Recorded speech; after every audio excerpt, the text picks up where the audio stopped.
Hi, I'm Catherine Bertini.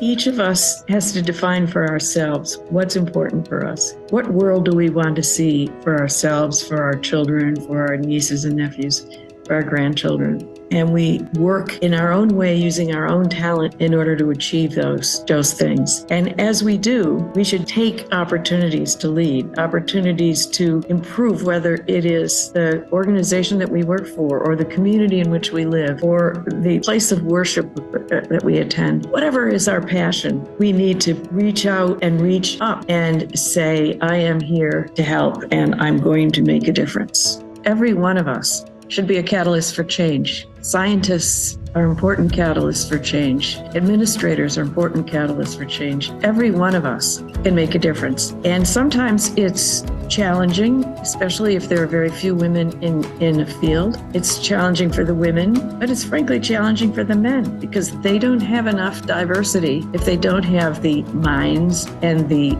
thinking and the voices of women on their own teams. And reaching out to help young women scientists, to bring in more women, to have every laboratory be a diverse laboratory, diverse in terms of having women and men, diverse in having people of different nationalities, different backgrounds, because all of us think differently. And we're stronger if we put all those different thoughts together, if we don't all just direct ourselves to one mindset or one commanding mindset. So we can change, but we have to be open to change and we have to be supportive of many others to help promote and actually institute change.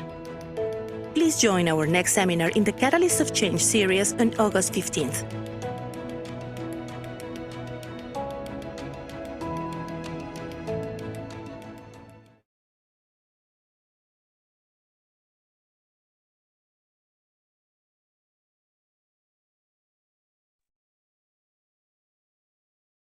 Good day, good morning, good afternoon, good evening, everybody. Buenos días, buenas tardes, buenas noches.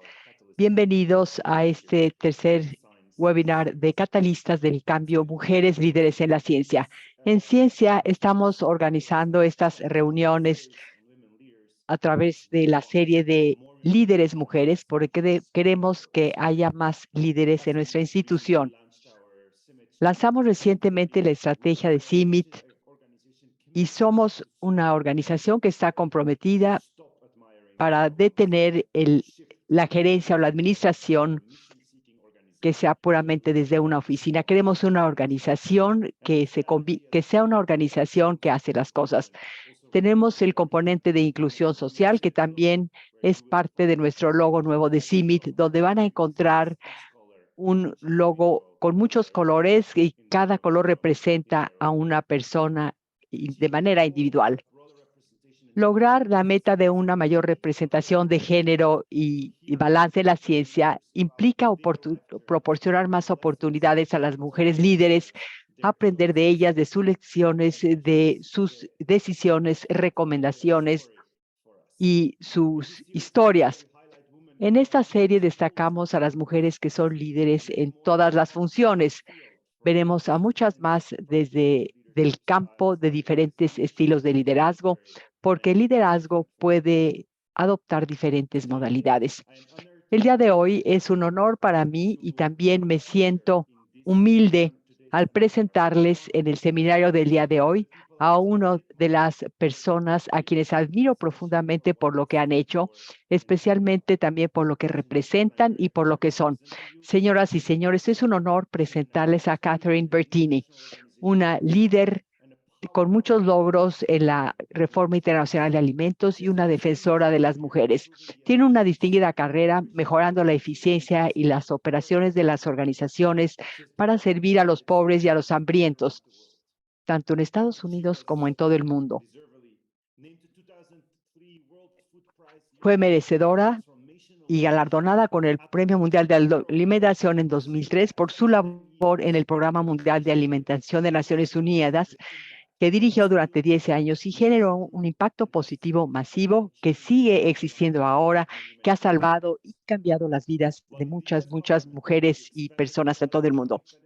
En el gobierno de Estados Unidos instituyó las opciones de transferencia electrónica para los cupones de alimentación, creó programas para mujeres amamantando, trabajó en dietas saludables y en crear oportunidades de capacitación para los más pobres. Catherine, muchas gracias por honrarnos con tu presencia el día de hoy y gracias a todos quienes están conectados a través de Zoom y en los diferentes canales en los que estamos difundiendo en las redes sociales. Estoy seguro de que van a aprender mucho del liderazgo sobresaliente de Catherine. Catherine, tienes la palabra. Muchísimas gracias, director general. Muchas gracias, Bram Govert, por esta muy amable presentación. Le agradezco a usted y a usted como director general de CIMMYT. Quiero agradecer a CIMMYT por organizar este programa. Entiendo que es una serie de programas muy interesantes, muy desafiantes, los que han tenido, y espero que el de hoy también les resulte muy interesante. Con mucho gusto responderé sus preguntas más adelante. Permítanme iniciar. Las niñas pueden hacer cualquier cosa. Todas podemos hacerlo. Cualquier niña, quien haya sido niña, quien esté escuchándonos, puede hacer cualquier cosa. Les voy a hablar de mi propia historia. Sí.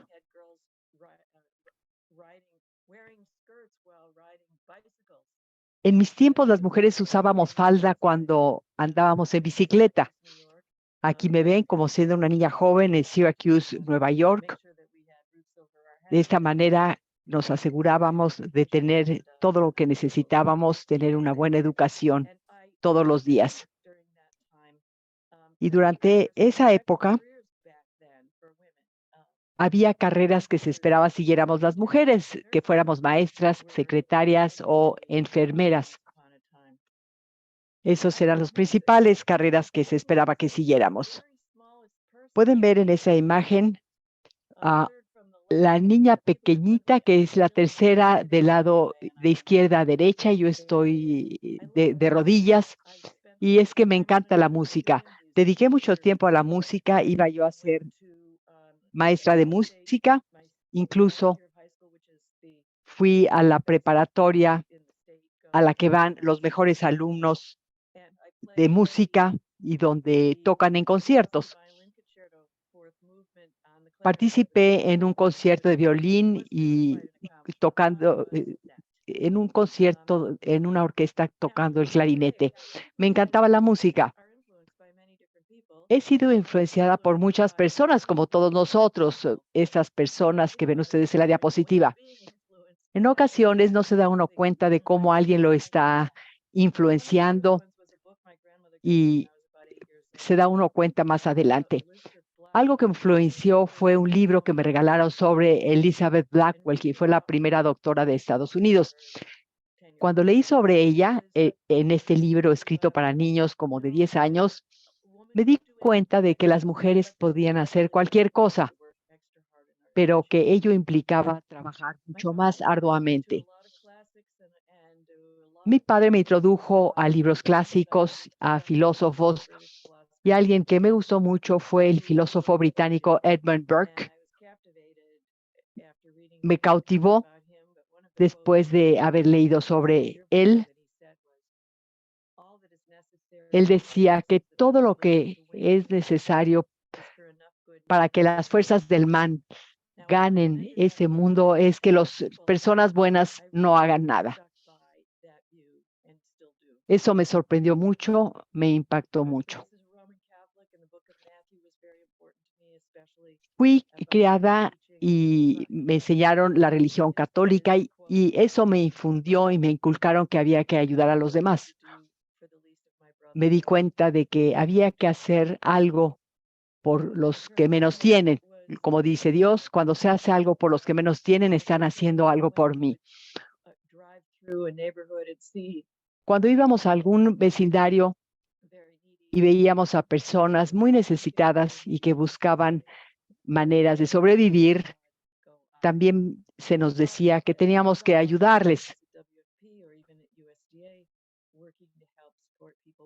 Y me vi trabajando, tratando de ayudar a las personas. Vi a mujeres que tenían muchos hijos sin trabajo, sin oportunidades, y a quienes les faltaba la comida. Tuve 2 tías que fueron enfermeras,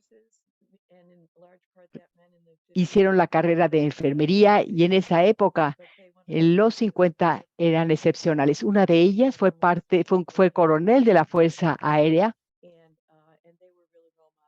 y realmente representaron modelos a seguir para mí. Y finalmente, mi padre, quien me impactó de muchas maneras. Algo que les puedo decir es que hay que pensar quiénes los han influenciado y qué es lo que han aprendido ustedes de todas estas personas.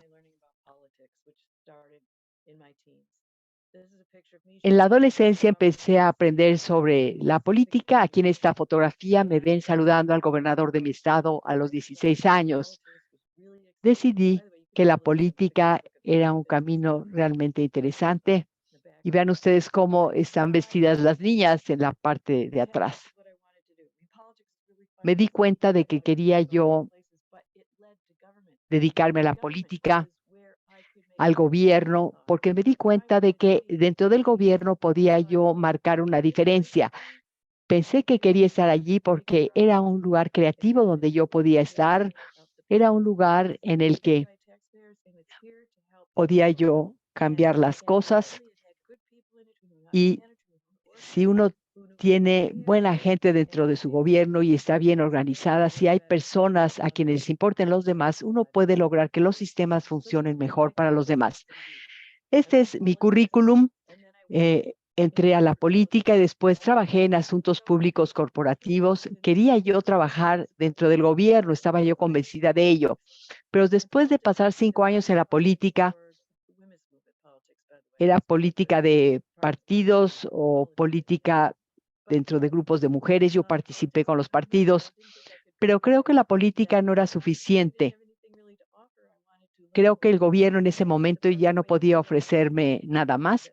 Pensé que la mejor manera de lograr lo que yo quería era que me contrataran en alguna corporación en el área de asuntos públicos, por lo que empecé a trabajar allí. Asuntos públicos representaba relaciones públicas, relaciones comunitarias, relaciones internacionales. Me dediqué 10 años a asuntos públicos corporativos, aprendí sobre administración, sobre financiamientos, asuntos financieros, recursos humanos, y entonces pensé que ya podía formar parte del gobierno. Fui a la Casa Blanca y alguien me dijo que yo era el tipo de persona a quien podrían contratar. Les dije que me gustaría trabajar en servicios sociales y en la prestación de servicios. Terminé dirigiendo el Programa Nacional de Bienestar, un programa principalmente para madres solteras que tenían hijos pequeños. Hicimos reformas dentro de ese programa y de allí pasé la siguiente administración a ser directora del programa de asistencia alimentaria a nivel nacional. Tenía yo antecedentes de trabajar en un programa de bienestar y esto era un requisito para ser directora del Programa Nacional de Asistencia Alimentaria. Es un programa que incluía alimentos para mujeres, para niñas, desayunos, proporcionar refugio o un techo para los americanos nativos. Después, el gobierno de Estados Unidos me recomendó para ser directora del Programa Nacional Mundial de Alimentación, para hacer a nivel mundial lo que había hecho yo a nivel nacional, tratando de gestionar un proceso que permitiera mejorar el programa. Como directora general, cuando estuve en el Departamento de Agricultura de Estados Unidos, hicimos modificaciones en los cupones para alimentos, en el programa de alimentos, e hice algunos cambios en el Programa Mundial de Alimentación. No quiere decir que hayamos hecho todos los cambios. Mi predecesor había hecho muchos cambios, Jim. Durante 10 años, él logró que el Programa Mundial de Alimentación se divorciara organizacionalmente de otras instituciones para poder tomar sus propias decisiones. Este fue un paso muy importante y me permitió llegar en 1992 en un momento en que el mundo estaba cambiando y esto nos permitió modificar el Programa Mundial de Alimentación de manera espectacular para poder lograr los objetivos. y a alguien se le otorgó el Premio Nobel de la Paz por estos logros. Después trabajé como administradora global de Naciones Unidas o directora general de administración de Naciones Unidas. Después fui profesora de la escuela de posgrado y miembro del consejo corporativo y después asesora en políticas de seguridad alimentaria y siempre, siempre defensora de las mujeres y de las niñas. Algunas de las cosas que he aprendido y que quisiera compartir con ustedes el día de hoy. Una de ellas es que hay que encontrar oportunidades para demostrar en lo que uno tiene excelencia. Donde quiera que trabaje uno tiene que demostrar que puede lograr la excelencia. Y hay diferentes maneras en que uno puede asegurarse de demostrar esto. Uno debe saber para qué es bueno. Cuando alguien dice que uno ha hecho un excelente trabajo, pues la gente se da cuenta de lo que uno puede hacer. Hay que trabajar en creando relaciones, haciendo networking. Esto es muy importante, relacionarse con los colegas. Cuando tuve mi primer trabajo de relaciones públicas,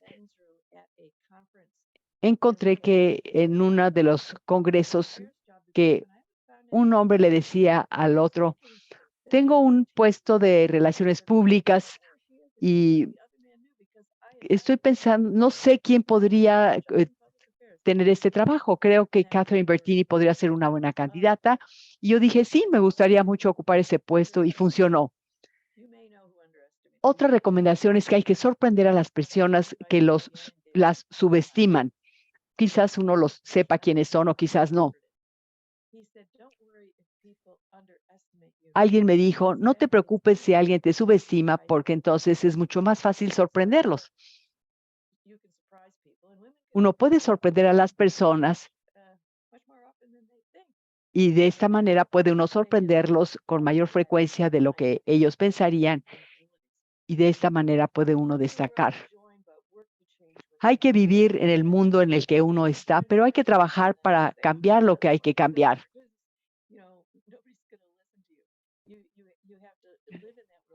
Tiene uno que vivir en el mundo en el que está, pero hay que ver qué es lo que hay que cambiar y enseguida trabajar para hacer los cambios necesarios. Hay que determinar cuáles son las prioridades para el cambio y cuáles son los cambios críticos que hay que realizar.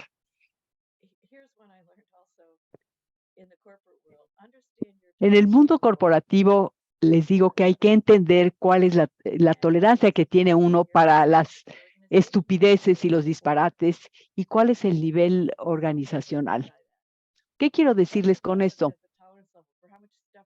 Todos nosotros tienen una cierta tolerancia respecto a las estupideces que puede uno manejar. Uno puede decir, voy a hacer este tipo de investigación y todo va a estar bien.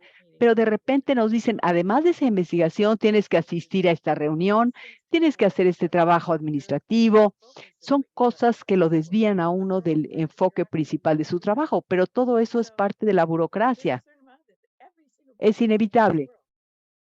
Esto es algo que caracteriza a todas las burocracias del mundo y cada uno de nosotros tiene un nivel de tolerancia para ello. Hay quienes no tienen ninguna tolerancia de hacer estas otras cosas fuera de aquello que representa su trabajo central. Por ejemplo, los músicos, los fotógrafos, los artistas se dedican a su vocación, pero en ocasiones también tienen que realizar trabajos de tipo burocrático. Entonces necesitamos desarrollar tolerancia para ello. En ocasiones, una organización se deja llevar por la burocracia, que la burocracia se convierte en una gran carga. Entonces hay que asegurarse de conocer el nivel de tolerancia que sea menor que el nivel de la organización donde trabajan.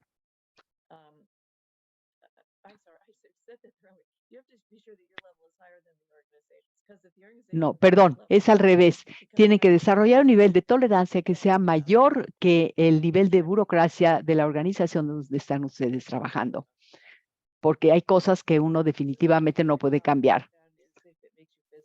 Dejen el trabajo que tienen si los afecta físicamente. Esto es algo que ciertamente me ocurrió en uno de los trabajos que tuve. Uno llega a casa y se siente mal, le duele el estómago, no puede dormir bien. Eso se debe a que el trabajo ya no es tolerable. Si no pueden cambiar lo que están haciendo, pues hay que dejar ese trabajo.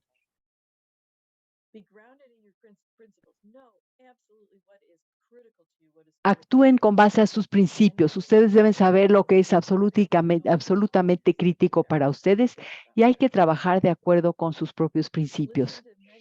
Hay que escuchar a muchas otras personas, particularmente las personas con diferentes opiniones y diferentes experiencias de vida. No siempre tenemos la razón y no siempre tenemos toda la información. Si lo pensamos así, pues somos muy tontos. Necesitamos escuchar a otras personas, a las personas que realizan otros trabajos. Mi mensaje es que si ustedes están desarrollando algún cultivo, por ejemplo, de trigo, que va a ser el milagro del nuevo mundo por su capacidad de crecimiento, y lo están probando con las personas que lo van a utilizar, que lo van a cocinar. Bueno, tenemos muchas historias sobre estos cultivos maravillosos y muy buenos productos, pero cuando ya están listos y llegan a quienes los van a usar, pues resulta que nadie pensó si esas personas estaban dispuestas a utilizarlos o les gustaban. Hay que pensar en ello y hay que escuchar a las personas de diferentes perspectivas. El liderazgo, de cualquier manera, incluye escuchar y también dar un buen ejemplo. Y necesita uno avanzar. No puede uno simplemente sentarse en una oficina y ser líder. No, tiene uno que liderar, pero tiene uno que dar una dirección estratégica a su organización para que las cosas puedan hacerse. Y hay que estar muy concentrados en lograr avanzar, en tratar de avanzar, porque si no, nunca van a lograr el objetivo. He aprendido que el valor no es únicamente algo que caracterice a los soldados, sino que los buenos líderes son valientes.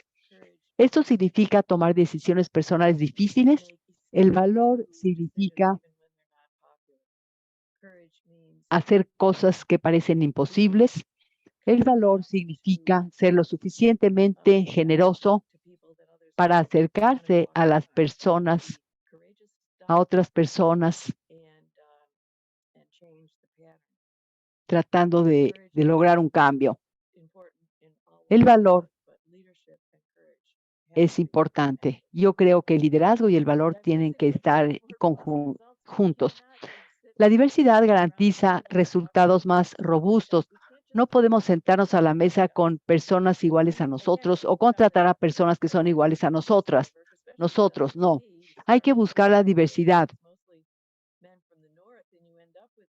Muchas veces en algunas organizaciones hay principalmente hombres, varones, quienes contratan a personas con quienes se sienten más cómodos que son varones, pero necesitan contratar a más mujeres. Nos preguntamos cómo podemos hacer que una organización sea realmente diversa. Seguramente a ustedes les ha ocurrido que son la única mujer sentada alrededor de una mesa. Y siempre que hay mujeres en una mesa, pueden estar seguros de que esa mesa va a ser más fuerte, más productiva. Sí, y siempre va a haber mayor fortaleza cuando se tienen voces diversas, personas con diversas perspectivas y antecedentes. Esto significa tener a personas que tienen opiniones diferentes. Creo que ese es un problema que tenemos en Estados Unidos. La diversidad es también la diversidad de opiniones. Hay que estar abiertos a las diferentes opiniones. Algo más que he aprendido es que cada uno de nosotros trabaja de manera diferente. Hay personas sumamente activas que se ponen a trabajar de inmediato y hay otras personas a quienes les lleva tiempo digerir, procesar las cosas para empezar a trabajar. Y tenemos que respetar la manera de trabajar de cada quien. De esta manera es como destacan las mujeres en el liderazgo. Los buenos líderes no reinventan el hilo negro, no inventan el hilo negro. No, tienen que apreciar, valorar lo que ya se hizo, saber lo que ya se hizo y saber qué es lo que hay que hacer. Algo que hemos sabido durante mucho tiempo, pero sigue siendo válido, es que hay que vestirse como para el siguiente trabajo que va uno a tener. Hay personas que no se dan cuenta de ello. Si piensan en alguien que tiene un puesto un poco más arriba al que uno tiene, bueno, uno piensa, ¿cuál es el aspecto que tiene esa persona? ¿Cómo se comporta esa persona? Ese puesto que tiene hace que se comporte de manera diferente. Bueno, hay que tratar de comportarse de esa manera. No es que uno busque un nuevo trabajo, pero por ejemplo hay que ponerse en ocasiones un saco para estar vestido de manera acorde con el puesto que uno tiene o con el siguiente puesto que quiere uno tener.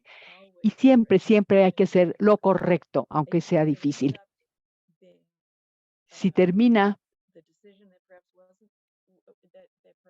siendo una decisión que quizás se hubiera tomado de manera diferente, está bien, no importa, porque uno sabe que hizo lo correcto. Es importante que al ver lo que uno ha hecho, siempre diga, es lo correcto, hice lo correcto.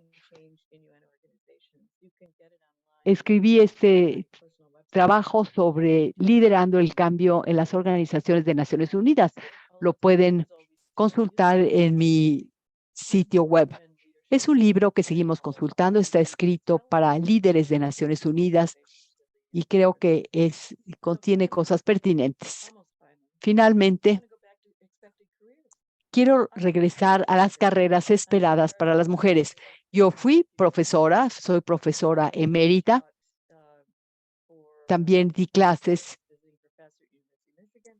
en la Administración Pública y Asuntos Internacionales en la Universidad de Michigan y en la Universidad de Syracuse. Fui secretaria asistente del Departamento de Agricultura de Estados Unidos y en el área de servicios de alimentos y para el consumidor. Y fui subsecretaria general de Naciones Unidas. Quizás el logro más emocionante y que más me emociona compartirles con ustedes en CIMMYT es que el Dr. Borlaug me entregó el Premio Mundial de Alimentación en 2003. No únicamente ha sido un gran honor haber recibido el Premio Mundial de Alimentación, sino haberlo recibido de manos del profesor Norman Borlaug. A la izquierda del Dr. Borlaug tenemos al secretario de Agricultura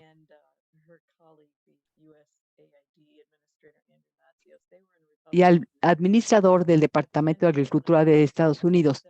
Detrás del señor que está del lado derecho tenemos al gobernador y las otras dos personas son senadores de Estados Unidos, un senador republicano y un senador demócrata, George McGovern.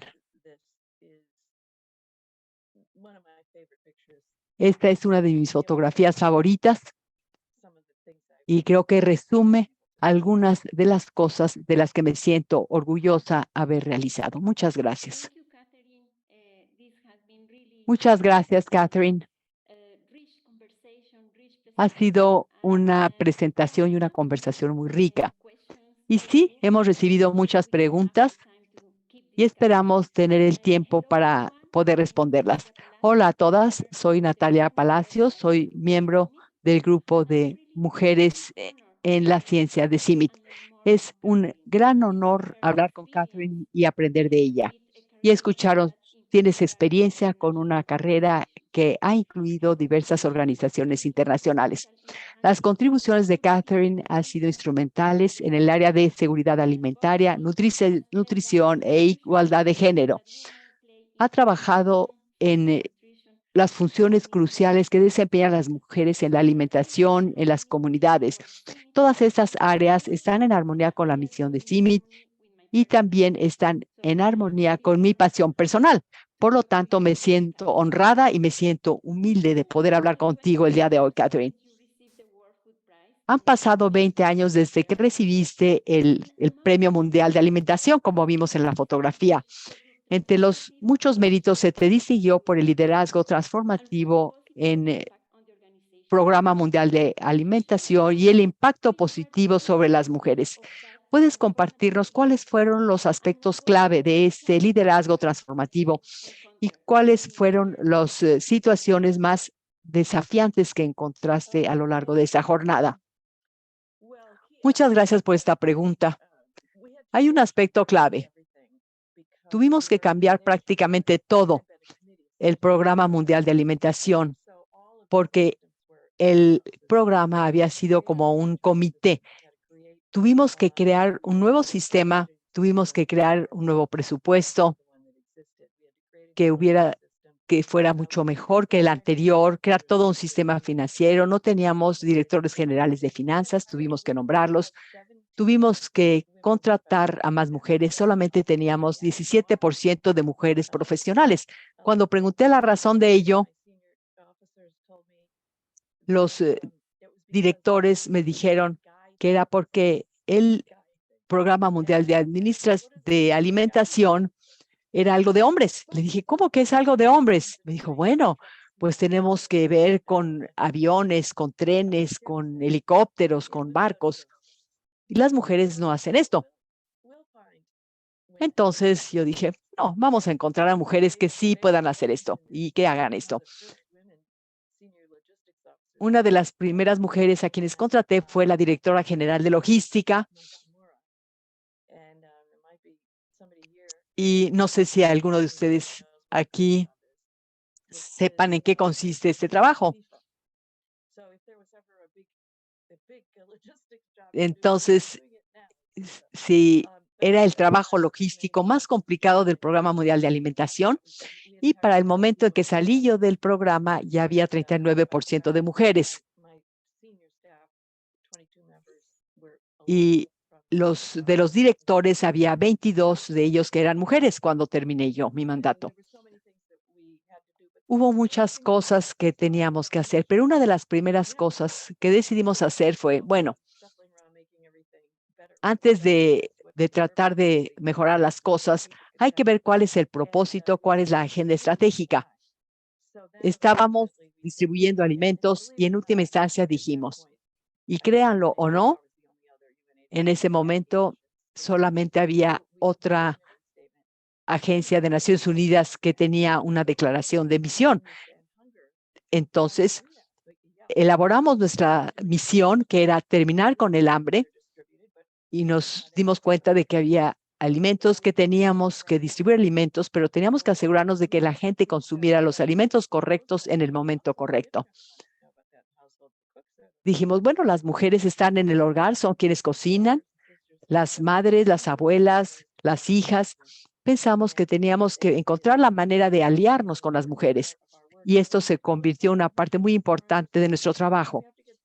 Y entonces, como ya se entendía mejor nuestra misión, nos dimos cuenta de que teníamos que escuchar a quienes cocinaban los alimentos en los hogares. Claro, cometimos errores al principio. Son algunas de las cosas que tuvimos que hacer. Tuvimos que encontrar la manera, encontrar el camino para lograr hacerlo. Excelente, Catherine, muchas gracias. Es sorprendente cómo en ocasiones estamos tan desconectados. Hablamos de agricultura, de nutrición, pero se nos olvida la parte intermedia del procesamiento y preparación de los alimentos, y aquí las mujeres juegan un papel muy importante. Catherine, tú estableciste la Fundación de Educación Catherine Bertini. Me imagino que hay múltiples historias de orgullo a partir de esa fundación.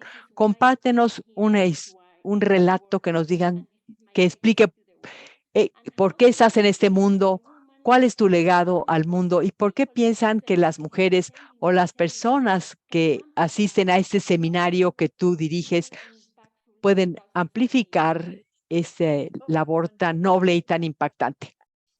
Gracias, es una pregunta muy amplia. En alguna ocasión, cuando era directora del Programa Mundial de Alimentos, estaba yo en mi casa y dije, bueno, la respuesta al problema a los problemas del mundo es la educación de las niñas. Bueno, estaba yo pensando no creo que podamos resolver todos los problemas del desarrollo del mundo a través de ello, pero cuando se educa a las niñas, hay muchos más indicadores positivos dentro de la sociedad. En términos generales, los países que tienen más mujeres educadas logran más los objetivos de desarrollo del milenio. Y las comunidades y las familias pueden estar mejor cuando las niñas y las mujeres están educadas y pueden tener un mejor trabajo. Esto va más allá de un empleo, de un trabajo. Imagínense las agricultoras, y hay muchas agricultoras en todo el mundo.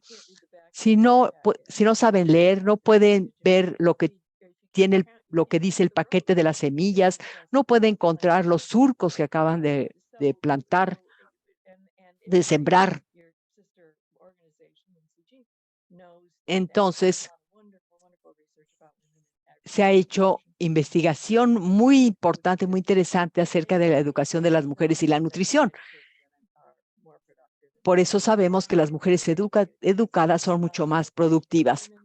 Las mujeres educadas tienen bebés mucho más saludables, saben qué hacer durante el embarazo, saben cuáles son las necesidades de los bebés, bajan las tasas de mortalidad infantil. Las mujeres educadas saben que tienen que mandar a sus hijos a la escuela. Hay muchas ventajas de contar con niñas y mujeres educadas. Por eso cree este fideicomiso Catherine Bertini para la educación de las niñas. Recuerdo cuando en Nigeria hubo una invasión y hubo secuestro de las niñas. Cuando se les liberó, fueron a diferentes escuelas y nosotros mandamos financiamiento a las diferentes escuelas para apoyar a las mujeres que habían tenido esta terrible experiencia. Fundamos una escuela en Guatemala, financiamos una escuela en Guatemala para niñas y les enseñamos un oficio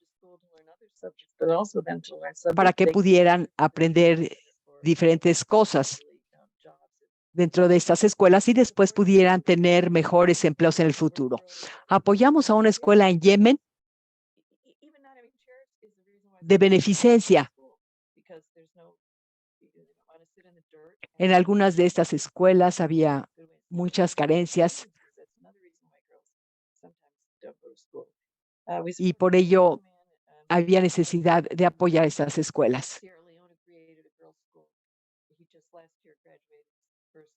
En alguna ocasión apoyamos otra escuela que era exclusivamente para niñas también. Pero ¿qué es lo que podemos hacer todos nosotros? Podemos acercarnos a las niñas que están en nuestra propia comunidad y he dado, en alguna ocasión di un discurso a niñas de secundaria y les hablé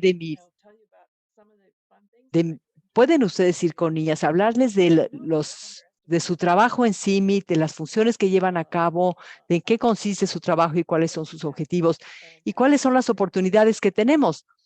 Creo que esta es una cosa que se puede hacer. En África hay un programa que se llama Mujeres Africanas involucradas en investigación y desarrollo, algo por el estilo. Es un programa que apoya a las mujeres para que hagan un doctorado en agricultura en África, pero para tener este apoyo tienen que estar de acuerdo en ser mentoras de otras niñas.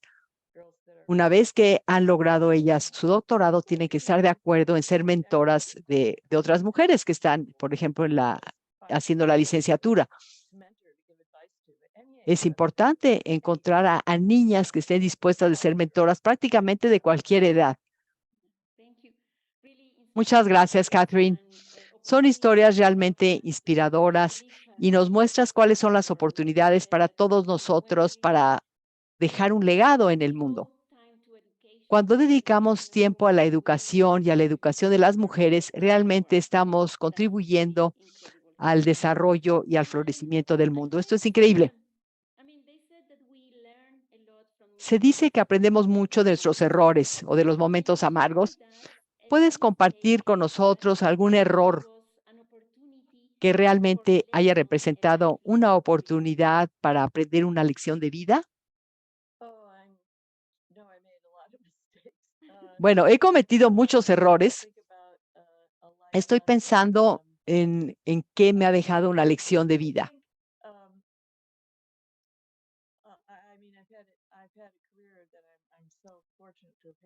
He tenido una carrera de la cual me siento muy afortunada.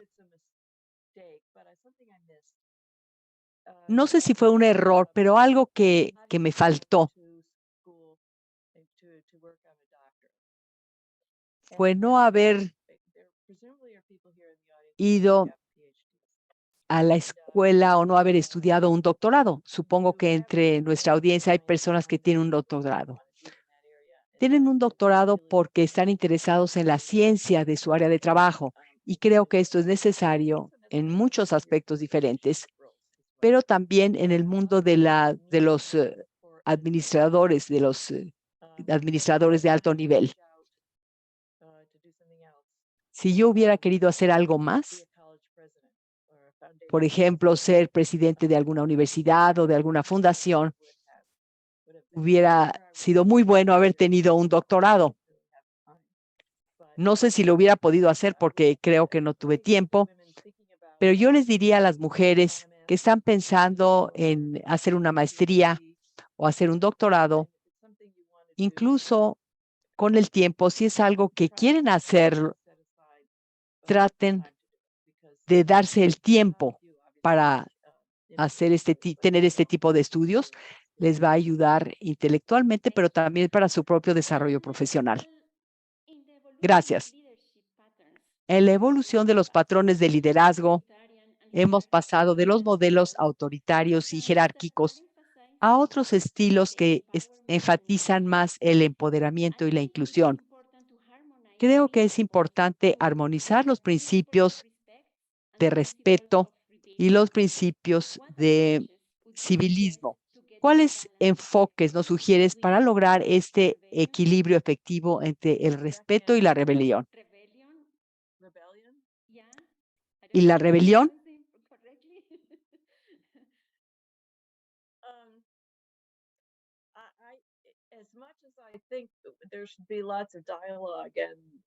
Bueno, creo que debe haber mucho diálogo y retroalimentación.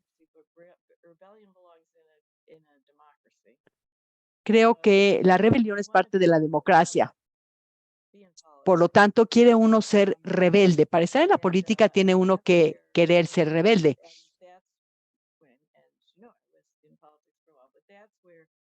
Y ahí es donde puede uno asumir una posición y lograr animar a otras personas para que nos apoyen. En ocasiones es importante rebelarse. En ocasiones no puede uno simplemente quedarse cruzado de brazos y decir, confío en que las autoridades van a hacer algo, sino que hay que decir, creo que hay que tratar de cambiar las cosas. La burocracia en ocasiones necesita esto, necesita que haya rebeldes. En el libro de liderazgo que escribí, incluí 2 gráficas que me dio alguien que creó una estrategia organizacional muy interesante. Esta persona afirma que las organizaciones, en la primera gráfica se ve como una curva en la que se sube y se baja. De un lado, la organización nace, empieza a crecer, se va desarrollando Y después de llegar a la cima, esa organización en ese momento ya está madura. La posición de este pensador es que la mayoría de las organizaciones, cuando alcanzan ese nivel de madurez, y claro, nadie nos dice en qué nivel estamos o que ya estamos en el nivel de maduración. Cuando llega uno a la parte más alta, es cuando la organización está madura. Si uno no es muy inteligente, pues es inevitable que la organización se mueva hacia abajo. Si uno no piensa lo suficiente sobre otras alternativas, si no se piensa sobre diferentes enfoques, pues inevitablemente esa organización empieza a declinar. Si uno no se da cuenta de ello, seguirá declinando, pero si uno se da cuenta, puede hacer algo para poder volver y seguir mejorando. Gracias, Catherine. Para finalizar esta entrevista, mencionaste tú la importancia de la autoconciencia y la importancia de sentirse feliz, de sentirse saludable cuando uno está trabajando. Hay un gran reconocimiento de la importancia del autocuidado para mantener el entusiasmo y la autoestima con el fin de lograr nuestros propósitos en la vida. ¿Cuáles enfoques, estrategias o recursos consideras que han sido más efectivos? Siempre he tratado de hacer amigos dentro del trabajo. Siempre he tratado de tener amigos también fuera del trabajo, amigos con quienes pueda yo comentar acerca de mi trabajo sin que ellos estén en el mismo trabajo. Establecer este tipo de relaciones es algo muy importante. El problema del equilibrio entre el trabajo y la vida personal es muy importante. Hay personas que se entierran, se dedican totalmente a su trabajo, no tienen descanso suficiente o un descanso intelectual suficiente para tener un desempeño mucho mejor en su trabajo. Y el equilibrio con la familia también es siempre algo muy, muy desafiante, es algo muy difícil. Es otro reto muy importante. Y es muy importante y muy difícil. Gracias, Catherine. Isabel, tienes la palabra. Damos la palabra para preguntas. Muchas gracias, Catherine. Agradecemos esta presentación y estas aportaciones. Les agradecemos a Catherine Bertini y Natalia Palacios esta conversación tan interesante. Abrimos el micrófono para preguntas del público. Pueden ustedes levantar la mano, prender su cámara y abrir su micrófono si quieren hacer alguna pregunta, o nos pueden mandar sus preguntas y comentarios a través de la plataforma Slido. Y pueden mandar su pregunta en el buzón de preguntas. Tenemos una primera pregunta que llega a través de Slido. ¿Cómo combates, cómo luchas por el cambio y tienes resistencia, pero al mismo tiempo respetas las diferentes opiniones y tratas de ser convincente?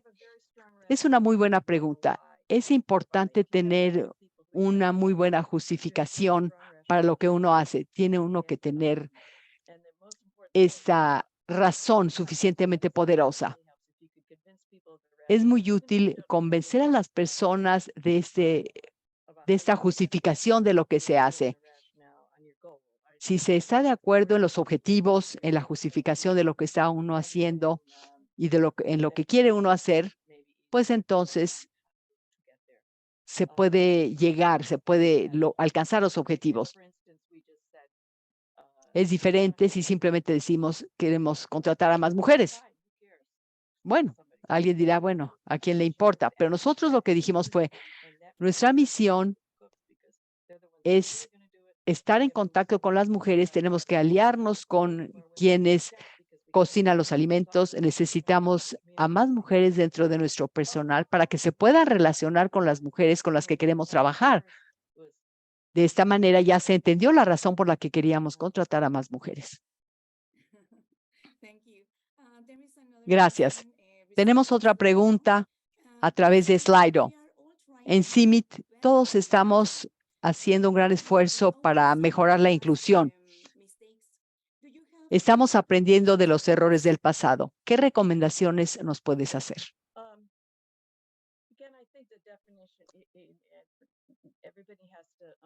Creo que, en primer lugar, tenemos que entender qué significa la inclusión. Probablemente implica mucho diálogo,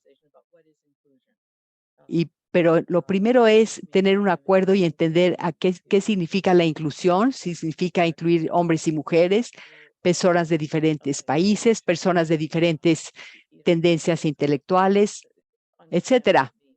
Entonces, primero tenemos que entender qué significa la inclusión y después ver algunos ejemplos de cómo funciona muy bien la inclusión en algunas organizaciones. Creo que cuando está uno en una organización y diversa, tiene uno un mayor consenso para explicar no únicamente cómo trabajan los científicos, sino que se pueden encontrar puntos comunes.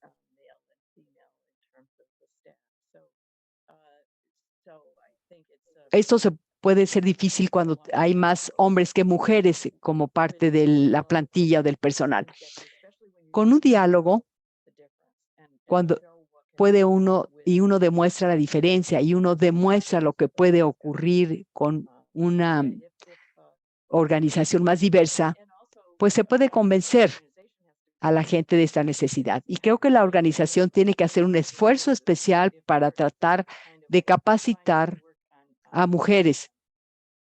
Hemos tenido científicos trabajando en el maíz, todos ellos varones, y a veces ellos piensan que si queremos ser diversos, a la larga ya nos vamos a deshacer de los hombres, pero no. Hay que empezar a contratar a mujeres, quizás como internos a diferentes niveles, y que se vea cómo se pueden ir integrando a la organización a los diferentes niveles. Gracias, Catherine. Esta pregunta tiene que ver más bien con la inteligencia artificial que estamos viendo en este mundo que cambia rápidamente. ¿Cuál es su recomendación sobre la seguridad alimentaria y la misión de CIMIT? ¿Cómo podemos superar esto o adaptarnos a estas nuevas tecnologías? We have to put some really bright, thoughtful people who understand the technology. Creo que es importante entender la inteligencia artificial para entender la oportunidad que representa. No podemos esperar que las personas de las generaciones más antiguas o anteriores entiendan absolutamente todo lo relacionado con la inteligencia artificial. Quizás es demasiado tarde para ellos. Hay que contratar en las organizaciones a personas que entiendan la inteligencia artificial, las oportunidades y también que nos ayuden a protegernos contra los problemas que puede implicar. Por ejemplo, tener una buena estrategia de comunicaciones es algo que no hubiéramos podido lograr con el personal de mayor edad. Lo logramos gracias a los jóvenes que contratamos que lograron tener una buena estrategia de comunicación. Por ejemplo, con nuestras oficinas de Corea del Norte, donde era muy difícil contactarlos y comunicarnos. No hubiéramos podido hacerlo sin esta tecnología y con personas mucho más jóvenes, conocedoras de las nuevas tecnologías, que piensan, bueno, ¿cómo de que no podemos hacer eso? Sí podemos. Muchas gracias. Tenemos a Sarah que quiere hacer una pregunta. ¿Puedes abrir tu cámara y tu micrófono, Sarah, por favor? No puedo abrir mi cámara, pero sí mi micrófono, pero no se pierden de nada. Fue una muy bonita presentación y muy bonita conversación. Tengo una pregunta sobre el cambio de la cultura. ¿Cómo caminas por este camino tan tenso sobre tener una determinada cultura organizacional y la práctica? ¿Cómo se puede haber esta autocrítica? Hay una tensión que vemos entre las personas que no han adoptado la cultura organizacional y que hay que cambiarlos. ¿Cómo resuelves este problema? Es una muy buena pregunta. La voy a responder más adelante, pero quiero decir algo más. Alguien me dijo que es importante el cambio cultural. En una organización, digamos que el 30% de las personas son entusiastas del cambio. Otra tercera parte del personal dicen, bueno, yo voy a seguir haciendo las cosas como siempre las he hecho. Y el resto, la otra tercera parte, son convencibles. Se les puede convencer de adoptar el cambio.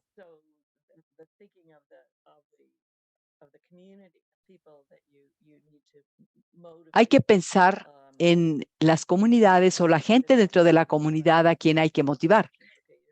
Pero hay que ver que hay diferentes secciones o diferentes partes de una comunidad o de una organización.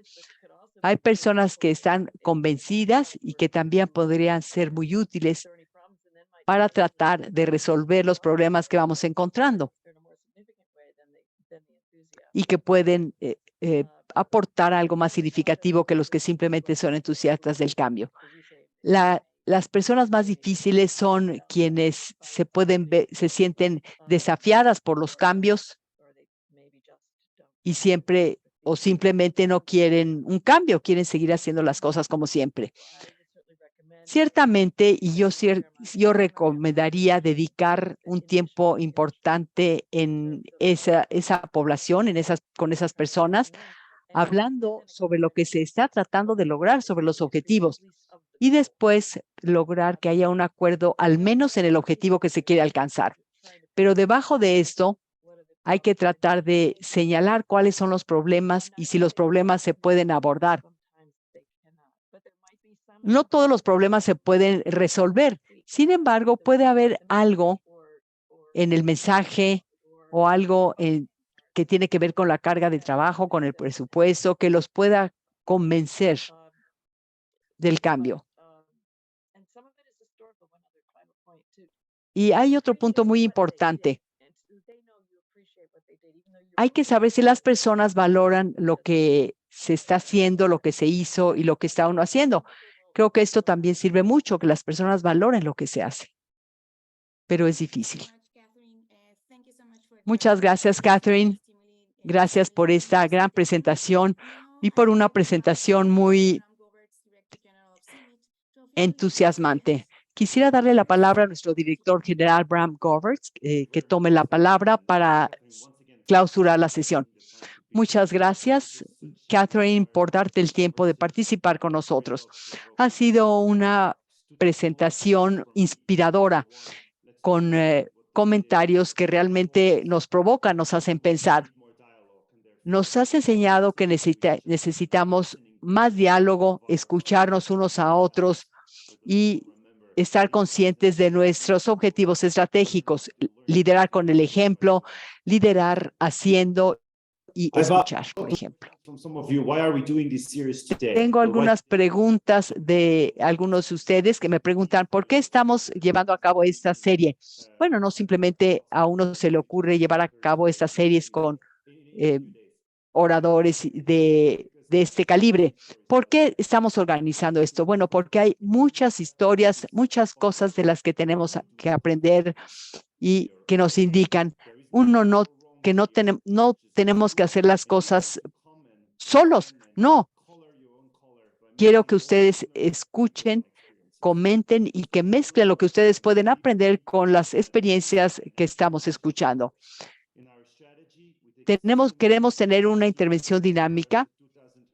Tenemos una perspectiva hacia el 2100 y en esta perspectiva necesitamos tener todos los colores, todas las ideas para lograr nuestra misión de innovación científica para un mundo con seguridad alimentaria. Dicho esto, les agradezco mucho que hayan participado en esta sesión de catalizadores del cambio y veamos quién será nuestra siguiente invitada. Soy Lindiwe Mahele-Sibanda. Soy la presidente del Consejo del Sistema CGIAR. Soy agricultora en Zimbabue, soy madre de 3 adultos y soy científica. Lo que más me entusiasma de mi trabajo es trabajar con agricultores y estar en mi granja.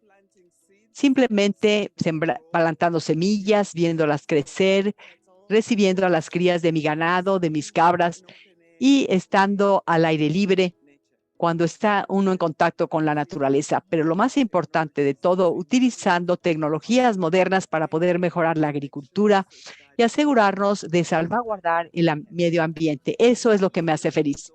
Para mí el liderazgo consiste en servir al prójimo. No hay que desplegar un trabajo que uno mismo no pueda realizar. Las personas que realmente me inspiran son Graça Machel y mamá Mary Robinson, presidente de la Fundación Mary Robinson. Son personas sencillas, trabajadoras, que saben conectarse a todos los niveles, pero lo más importante es que le dan esto a otras mujeres. Les gusta mucho ser mentoras de niñas y de otras mujeres. Algunos de los principales obstáculos a los que me enfrento como mujer, como agricultora y como africana, son los prejuicios que se asocian con estas 3 cosas. Las mujeres necesitan ayuda porque están en desventaja. Los agricultores son pobres, particularmente si vienen de África, y las madres deben pasar más tiempo en casa y no estar viajando por todo el mundo. Así que, como mujeres del futuro, asegúrense de demostrar que pueden esforzarse y sobresalir en todos los entornos. No se trata de lo uno o lo otro, sino de que podemos hacerlo independientemente de las circunstancias. Las mujeres son agentes naturales del cambio y todo lo que necesitan es un entorno favorable. Como mujeres, deberíamos pasar más tiempo con otras mujeres, asegurándonos de compartir nuestras historias, nuestros éxitos y nuestras luchas. La idea es convencernos mutuamente de que esto es posible y de que somos los mejores agentes del cambio. Así pues, documentemos las historias y transmitámoslas a otras mujeres. De esta manera, podemos alcanzar un mayor impacto y podemos superar el estereotipo de que no podemos. Participa en nuestro próximo seminario de la serie Catalizadoras del Cambio el próximo 29 de agosto.